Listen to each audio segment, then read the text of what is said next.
Let's get you back to that breaking news right now in Middletown. Police trying to figure out what led up to a deadly shooting. One man has been arrested and is expected in court today. Your reporter Taylor Knight live with the latest on this case. Taylor.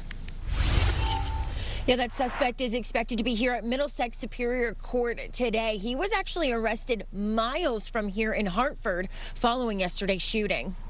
Middletown police say they were called to Cooley Avenue just before 6 o'clock last night. Officers found a person with multiple gunshot wounds and they were rushed to the hospital nearby where they died. Middletown police say they identified Nigel Smikle as the suspect. They traced him down to Hartford where he was arrested. He's facing multiple charges including murder and is being held on a $2 million bond. Middletown police have not identified the victim at this point, but they say that there is no threat to the public right now. Your reporter live in Middletown, Taylor Knight, Channel 3 Eyewitness News. All right, Taylor, thank you.